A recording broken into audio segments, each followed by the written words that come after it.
someone is there already living that life that you want to live in, you definitely want to look it up, and you don't have to go out there and look for someone who's working in the corporate world. I think when you are thinking about mentor, what we think about is someone old, someone really pretty up there, and you want to be them. But I think hierarchy is really important when you're choosing the mentor, and we can talk about that a little bit later on when it comes to career mentor. But like my mentor was more kind of like the career mixed of emotions and personal lives and everything that really helped me stand out in Canadian job market, and that was definitely my husband to begin with. That is amazing. And Sweta, the first question I always get from people when we talk about mentorship is, how can I find a mentor? So what advice do you have for professionals who are seeking to establish a mentor and mentee relationship, and how could they possibly approach finding a potential mentor? Absolutely. So I wanted to put the disclaimer out there. There's no one size fits all, at least in my opinion, when you're trying to pick the mentor. Of course, there's a right way to pick it and wrong way to pick it. So for me personally, I looked at my SWOT, which is strength, weaknesses, opportunity, and threat. And I wanted to focus on something that I can control, which is the strength and weakness part, my areas of personal development. So sometimes what you also need is we're thinking about this right now is mentors are someone who we just want to talk about it when it comes to our weaknesses. How do we go about navigating, around that?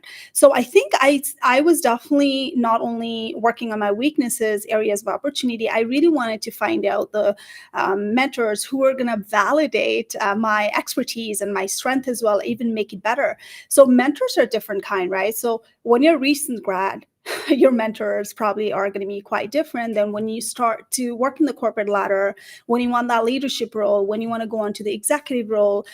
Some mentor criteria would be something that you really have to revisit as well. So this is where I'd be very cautious about it, picking the right mentor. Just don't have like really a lot of gap. Let's say if you're a recent grad and you want to go into the corporate world and let's say financial sector right now, you want to probably possibly look into the previous grad and how they got there. Probably that's one step at a time, right? So small thing to go on to the longer term.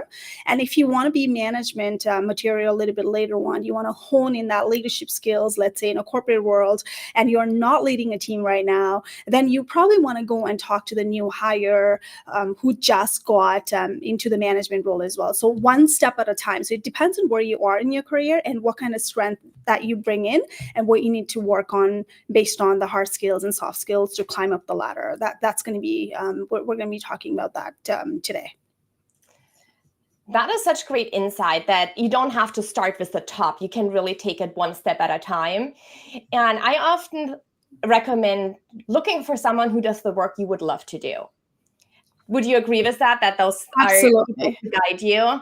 Absolutely. And I know throughout my life, when I was looking at someone to be mentee, I really looked up to someone who has lived my experience. So that way, not only I want to be them one day, plus I literally can feel what they're feeling like when they go there. And then they can feel my emotion right now. And it's really important for me to make sure that they empathize with my situation, because a lot of time when you're looking at the mentor and they're not emotionally connected, sometimes it's going to be very hard for you to actually get ahead. That's my personal opinion. So if I were to look at, let's say, as an immigrant who moved in Canada so many years ago, and if I wanted to go in a leadership role, I wanted to go talk to the people like me, South Asian person sometimes, right? And then go and say, how did you get there? I want to get there someday, right? So that way I can relate, they can understand my journey, my hurdles, and race factors into some time. But that does not mean that you just go out there and mentor, get the mentorship from your kind of people only. You have to have a diverse mentorship. So sometimes not only looking up, right, the flat, which is your colleagues could be one of them as well. You can choose them as a mentor. Sometimes looking down as well. And as a matter of fact, when I was really wanting to go on a TikTok, let's say, for, doing that video content and everything, I had nobody to look it up to. And then I looked to my son, who's 16 years old, who's like, who doesn't post anything, but he has an idea about what's going on, what are the market like, right? So he was kind of like my mentee, guiding me, editing my videos and stuff like that. So mentor does not have to be just like up only, but you would learn so much from the bottom level mentor as well. So give it that thought too. That's such a great thought that even a younger person can mentor you. And it's about finding the people who can do something you want to learn. Like your son, he's the younger generation, they are all over social media. So they can teach a lot of things that might not come as natural to us as they come to them as they grew up with it. And this is why we're going to talk about this, right? So when it comes to choosing the mentor, it does not always have to be, I want to get that promotion, right? So what are the skills that you're missing that you can hone in? So let's say that if you want to be very good at presentations, and that's what happened to me in corporate world, English is not my first language. So whenever there's a presentation coming up in a pipeline, I would just shy away from it. I would not put my hands up. And later on, I decided to sit in and see the people who are really good at presenting, public speaking, and whatnot. Then I chose to partner with them and then seek the feedback and hire them as a mentor, potentially in a coffee chat or something like that. And I told them my insecurity, right? You got to be very comfortable too, and you got to be able to trust them as well, saying that, I have these kind of insecurity. How do I overcome that? Can you stand on my presentation? Can you sit aside, let's say, right? Are you okay with that? And then later on, give me the feedback as well. What was my did well and do differently, right? So those are the route that you can go by as well, small step at a time. And it could involve the hard skills and soft skills at the time. It does not always have to be, I want to get next promotion. I want to get higher too. So take a look at your inventory of skills and see where you're lacking and pick mentors based on your skills as well. Sometimes it's worth it. I really appreciate that you brought up that it has to be someone that you can be vulnerable with and can share those insecurities. Because if you pick a mentor that you don't feel you can open up to, it is hard to talk about the areas you want to get better in. Like, I relate to public speaking. English is not my first language either, and that is a challenge for us. And unless I can open up to someone, it is really hard to seek help. So finding someone you feel comfortable with is a really important factor. Absolutely. And when it comes to, let's say, climbing up on the ladder, there is a different way to do it as well, right? Are you trying to climb up the ladder internally, right? Or you want to quit and go somewhere else that you feel like I'm no longer earning and learning, right? Two categories. I'm not earning, I'm not learning. So what do you want to do? Do you want to earn more? Do you want to learn more, right? So as soon as you feel like you're not earning and learning, it's time to probably self-reflect and see, all right, I want to move up or I want to quit and go out. And quitting is not a bad thing. And we got to make sure that we unlearn these things, which is winners never quit. I've quit twice, right? And I probably would not have quit if I didn't really have a good mentors to guide me, saying that I don't think it's the right role for you. I think it's time for you to quit, and here's how you do it. So you need to have those mentors who's going to hold you accountable. When are you going to quit? When are you going to quit? Let's do this, right? And I've quit twice, Wow. So I think you have to have those people who are going to see some talent in you that you don't even see it yourself and push you. Mentors are not the one who's going to do the work for you. Let me get it very straight. You are the one who's going to execute it, right? They're there who's already lived the experience, and they're going to say, it's going to be okay. I've done it. Look at me, kind of thing, right? So they're the one who's going to show you what's possible. And that's, to me, is a great mentorship. Yeah. And as you said, you have to do the work as the mentee. And when you approach a mentorship with that mindset of like, I'm willing to do the work, I'm looking for someone to guide me, but I'm willing to do the work, your chances of finding mentors are so much greater, because it's exciting to mentor someone who actually wants to grow and learn and do the work.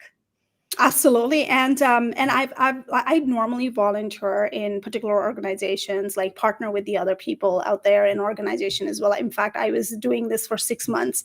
We just wrapped it up in October. I had a couple of mentees, university grad, and they were already working, and they were not clear on the career clarity. So system actually picked it up, and then they assigned me a couple of mentee, and I learned so much from them. The reason I didn't have to do it, because recent graduates are not my market at all, right? But I chose to do it because I really wanted to see what these organizations are teaching, university colleges teaching. Why are people not able to bounce back soon, right? So for that, I saw their resume, the way they talk in interview, like the personal branding on social media, whatnot. And I learned so much as a mentor. as much as they learned so much from me. And then one of the mentor like was so amazing. She executed everything. She attended my free masterclass. She looked at my videos and YouTube and everything. We had a structure in place and she executed it.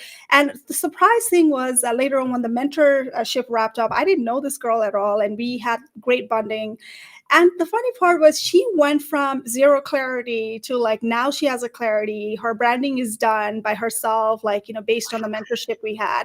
And she flipped a recommendation for me on LinkedIn profile. I was like, what? I didn't even ask, right? So I felt so good about it. Like, okay, even though it was free, I impacted her career somehow.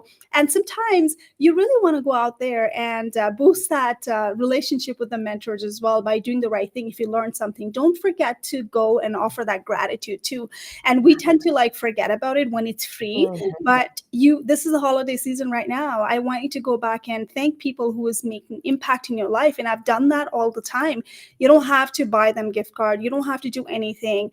All thank you matters, like DM out there in social media, right? This is who you are. These things cannot be taught. And if you want to be someone who is looking for that next promotions, guess who's going to look after you? These are the mentors, right? So have that long relationship, because mentorship is not about right now. It would be short term depending on your commitment. I've never mentored someone more than 6 months, 3 to 6 months, right? And then they're their own way. I'm going in my own way. But I would definitely think about them if they keep on touch, if they keep on coming back to me with the advice or the tips, anything like that, right? So don't forget that they're there for you forever, but what are you going to do about it too, right? Relationship matters. Oh, I love that you brought up gratitude, especially as you said during the holiday season. I actually love the holiday season to pick up relationships that we haven't talked to in a while, because it is so easy around this time, if you had someone in the past who impacted your career, to send them a note and say, hey, it's the holidays. I've been thinking about you and how grateful I am for how you helped me learn this or how you helped me grow there. And who would not appreciate such a thoughtful message around this time, anytime, but especially around this time? Absolutely. And it's been great right now, to be honest, Risa, right? When we were climbing up the ladder, corporate ladder, there were no social media, LinkedIn, stuff like that. And you don't even have to talk to people inside the organizations. You can talk to people outside who you look up to. If you wanted to go and work for the top companies, they're on your list. If they're posting content, you got to go and support them, right? So I see a lot of DMs sitting in my pile saying that I love your work, right? But and I'm thinking, and I would promote your work and everything, but I never see them coming in my content and talking about it. So when you're praising, the leadership rule here is, as a mentee as well, I always tell people, if you really like somebody else's work, go out there and on a rooftop and scream. That's what you should be doing, because you're so proud to celebrate that. You show up for people, right? So this is so important right now for people who are looking for mentor. If they are producing content, you find some article, they're part of it, the interview, anything like that, most easy thing is to be genuine about it, authentic about it, and just show up and say, hey, that was a great work. This was my 3 takeaway, right?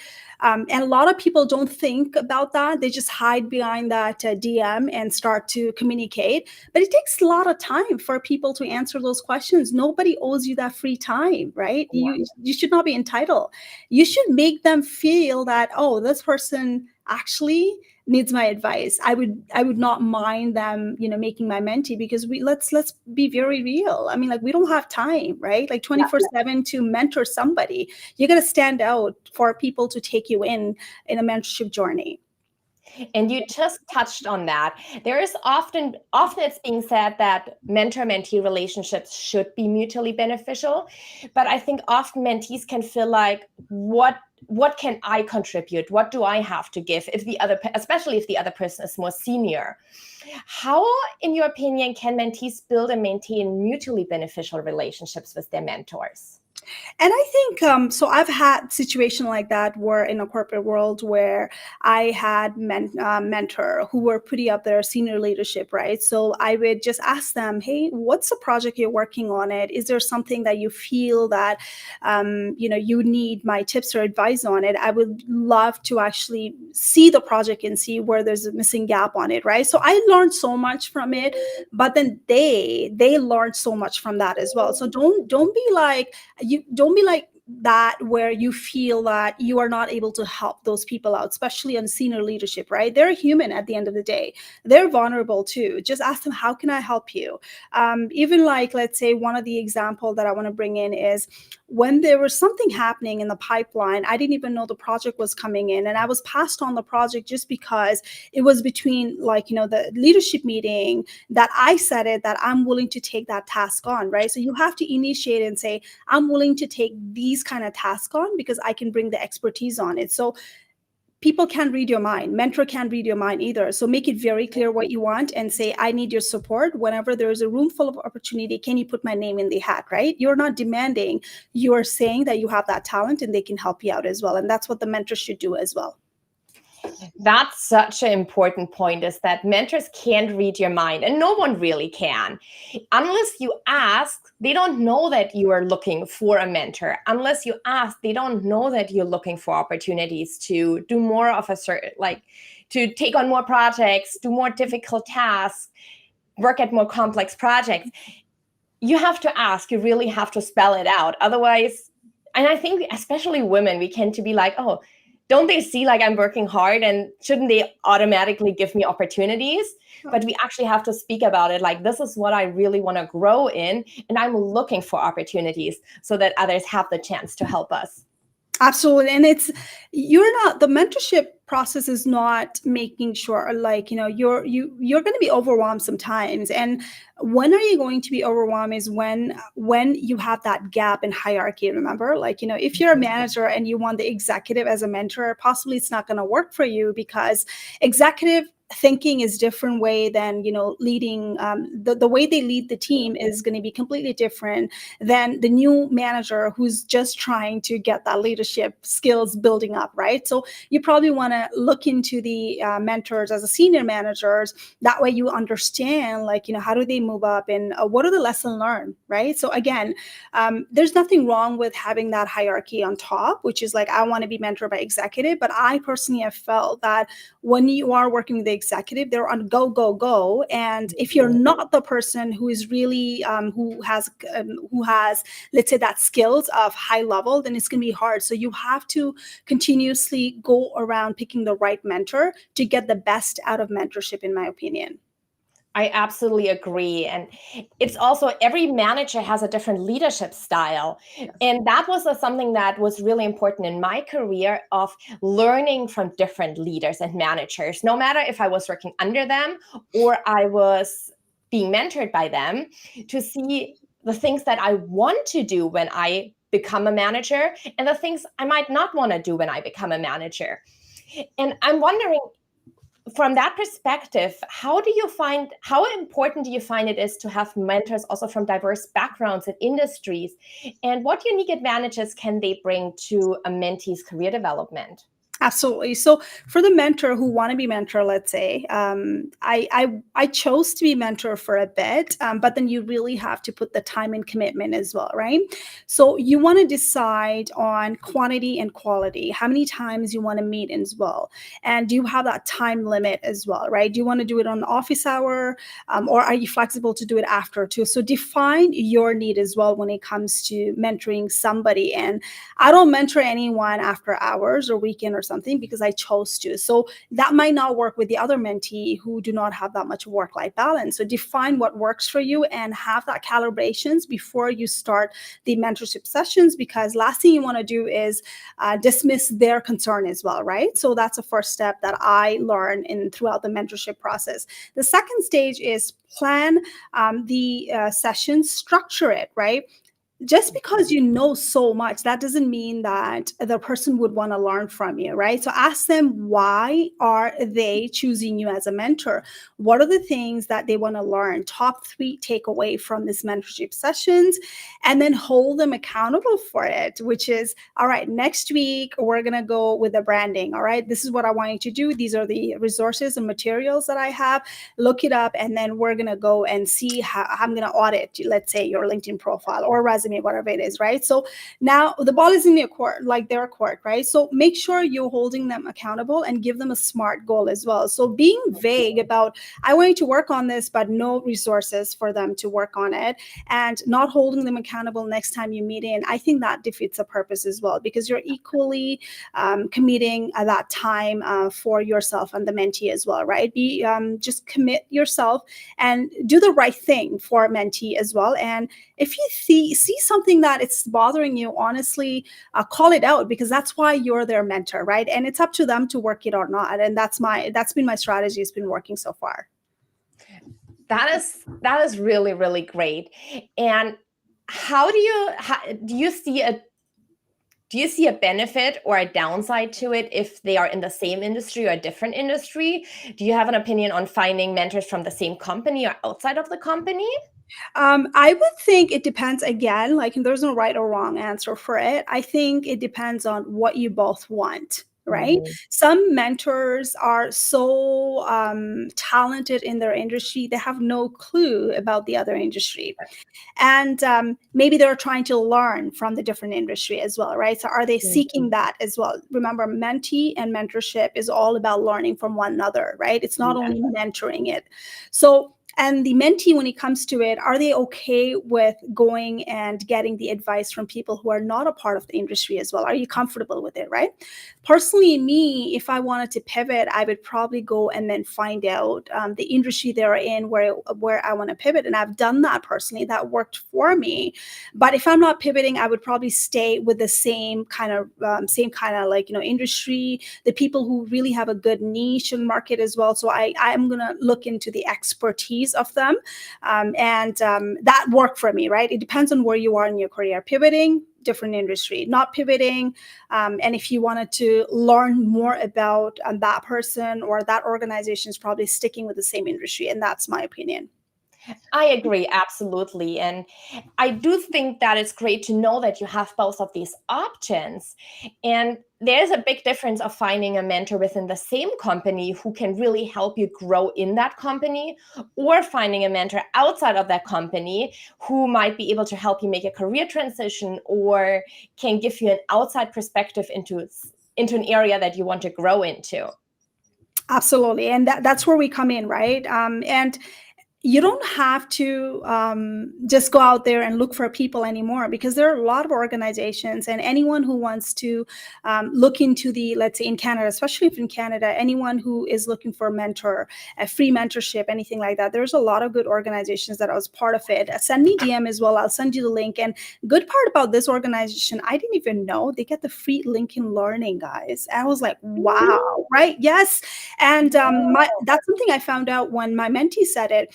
And I was pushing LinkedIn Learning courses for certain things and everything. She's like, yeah, I get it for free. I'm like, great, right? So you got to think about it too. What do you get out of it too, right? It's not only time and those things, but what do you get? Free resources? Who doesn't want the LinkedIn Learning? So anyone in Canada, if you want to be part of mentorship, and I'm not affiliated with them at all, I just completed my mentorship program with them, and I'll send you the link, and maybe they're taking you in. I don't know. You got to do the research. That's such an incredible resource. And I know there are certain ones in the US as well. I volunteered with first generation college students as mentor as well. But I also know there's mentorship programs for moms returning to the workforce, and for so many different niches, there are different mentorship programs, and it can be such a great opportunity to take advantage of them. Absolutely. And your colleges, university would most probably have it already. You want to probably go and seek that in as well, and try to go into their college portal, career services, and find out if there's any free career mentorship going on. Sometimes there's a long term, there's a short term as well. So the homework is with you. Do you want to go start from the colleges if you're in the recent graduate? I had a couple of, let's say, mentee who already graduated so many years ago, and I was mentoring them. I thought they were a recent graduate, right?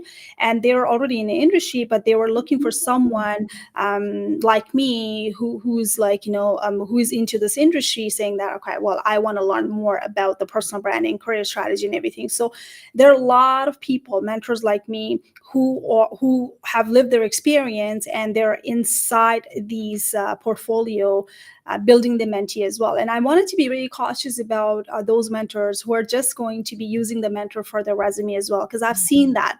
So I know a lot of mentors, let's say sometimes, I'm not a lot of mentors, sometimes when they're unemployed, they put that mentorship as an employment kind of thing. So there's no accountability there. They're building their brand as well at the same time, right? So I'd be very cautious about it. Why are they doing the mentoring? Is it for them to build the brand as well? There's nothing wrong with it sometimes, right, on the side. But there's no accountability now. What are they teaching, right? So I would be very cautious about picking the people who are just there for their needs only too. It's mutually beneficial, right? They have to be invested just as much as the mentee has to be invested. Absolutely.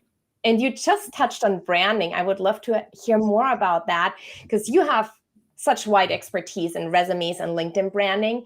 And how, in your opinion, can individuals leverage mentorships to strengthen their personal brand or professional narrative?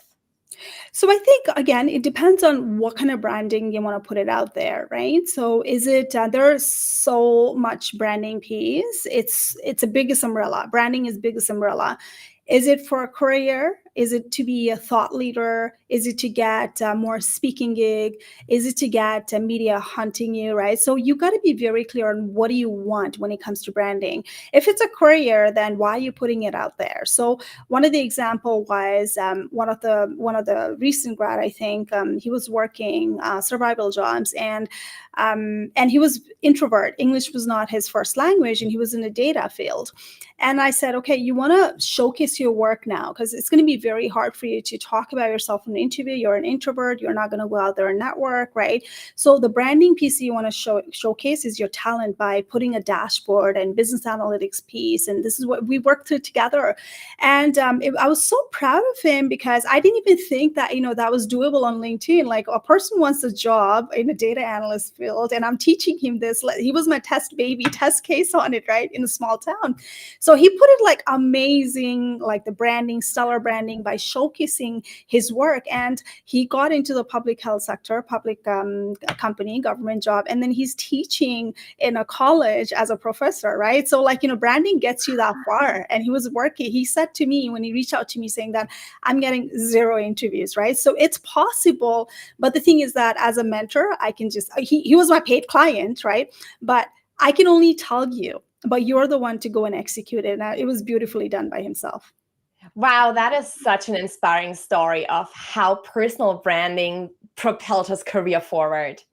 Yes, can you imagine the guy who was an introvert, who had English as a second language? He's teaching the data analysts in college right now as we speak. That is absolutely incredible.